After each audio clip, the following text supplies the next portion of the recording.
여러분 그동안 안녕하셨습니까? 저 배택현 세무사입니다. 여러분 오늘 저하고 6시간 동안 같이 법인세 같이 공부를 하시겠습니다.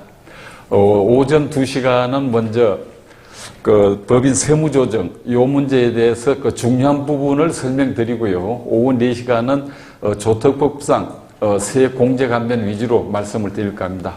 특히 여러분들 조특법상 세액공제감면에서 우리가 전에는 놓치는 부분들이 많았습니다. 예를 들면 청년공제 받으면 계산이 복잡하고 사후관리가 어려우니까 청년공제를 안 받고 청년 외로 일반인 공제를 받는다든지 또 그리고 심지어는 공제를 안 받는다든지 이런 경우가 많은데 지금은 뭐 현님들 어쩔 수가 없습니다. 우리가 하지 않으면 다른 사람들이 치고 들어올 겁니다.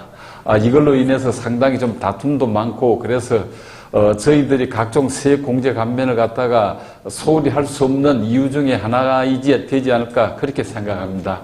그래서 특히 세액 공제 감면 중에서도 조특법상 고용 정대와 관련된 세액 공제를 자세하게 오후 시간에 설명을 드리도록 하겠습니다. 자, 그러면 의원님들 막바로 교재로 들어가겠습니다. 이 교재에서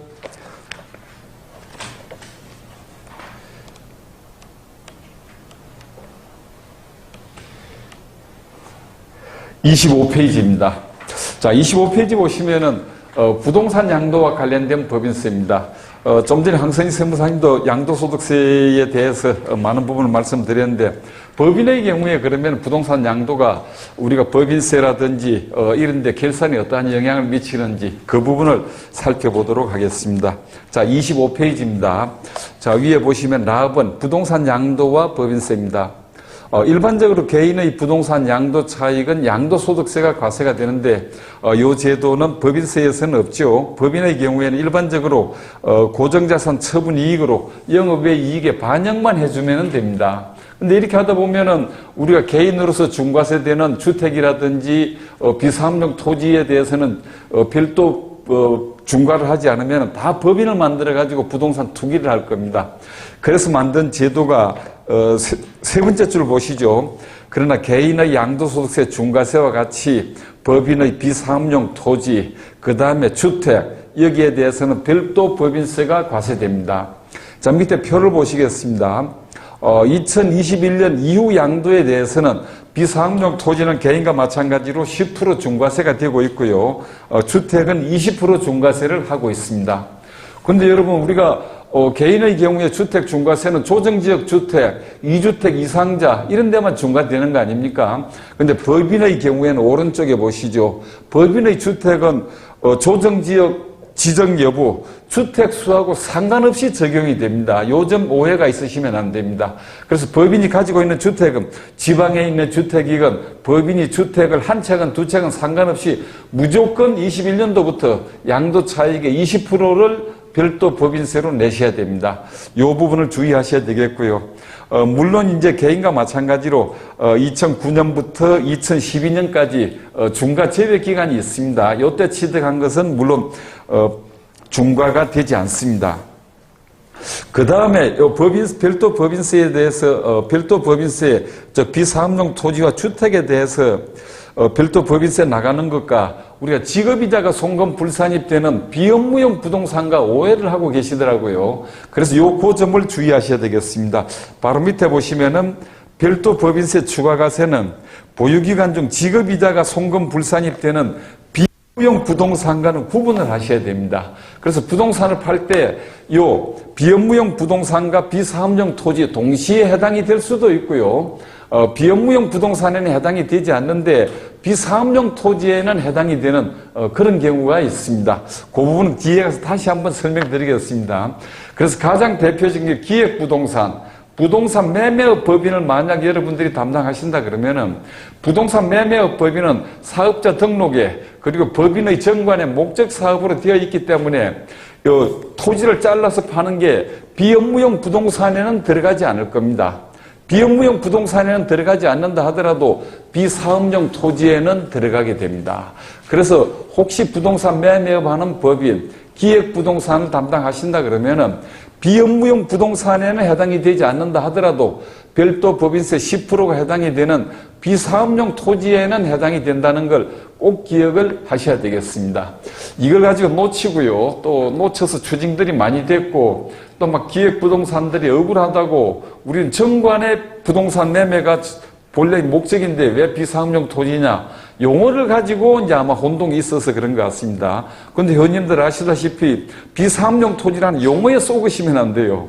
그냥 나대지 영농법인이 아닌데 농지 임야 이런 것들은 거의가 다 지상 건물이 없는 것들은 비사업용 토지에 그것이 비록 고정자산이건 판매용 유동자산이건 구분하지 않는다는 그 말씀입니다. 그 점을 주의해 하시고요. 자, 그럼 별도 법인세 과세 대상 부동산에 주택이 있고 비사업용 토지 두 개가 있는데 주택 같은 경우에는 여러 가지인데 우리가 그냥 상식적으로 생각하시면 되겠습니다.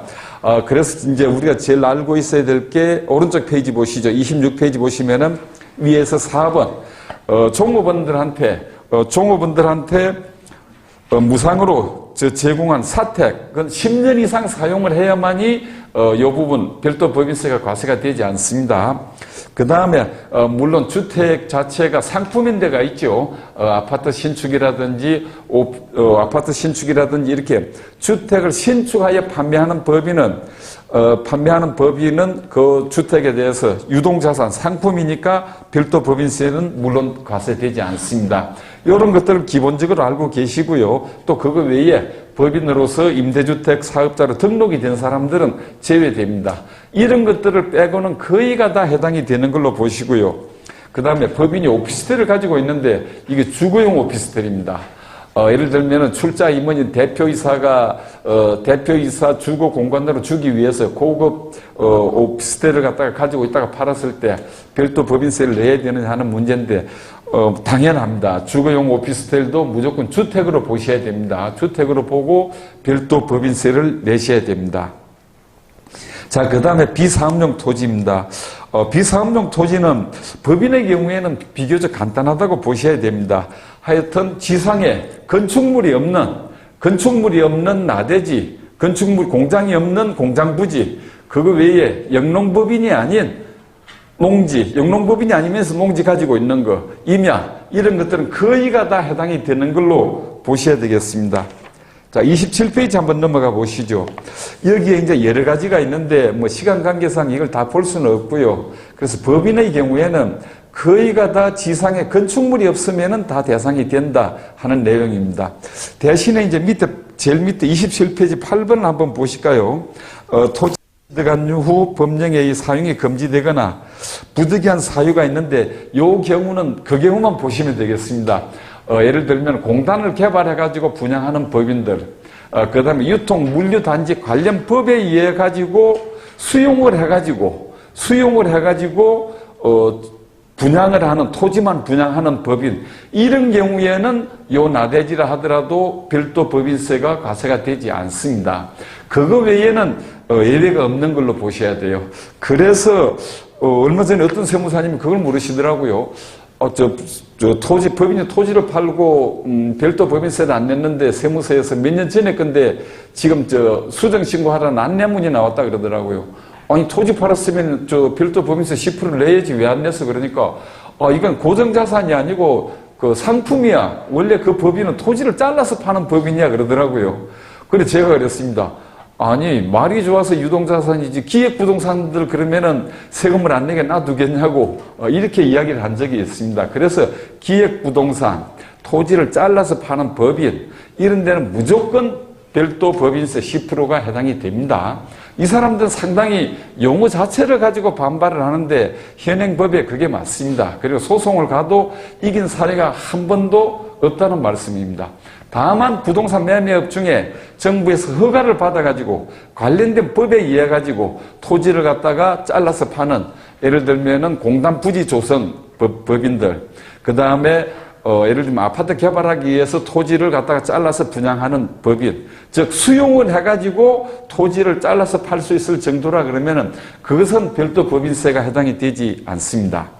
자, 28페이지 보시겠습니다. 위에. 자, 그럼 우리가 법인의 경우에 양도 차익을 계산할 때, 개인처럼 예정신고해야 되느냐, 장기보유 공제 있느냐, 심지어는 250만원 기본공제가 있느냐, 이걸 묻는 분들도 있는데, 법인은 일체 없습니다. 법인의 양도 차익 계산 가지고는 어려워하실 필요가 없습니다. 그냥 양도 금액에서 장부가액을 빼서 계산하시면 됩니다. 자, 위에 한번 보시죠. 법인의 양도 차익은 실제 양도 가액에 장부 가액에 법인은 다 있을 거 아닙니까? 그냥 장부 가액을 빼시면 됩니다. 물론 장부 가액에는 취득 가액에서 건물 같은 경우에는 감가상각 누계액이 있겠죠. 누계액이 자동으로 반영이 되니까 양도 차익이 많아지게 될 겁니다.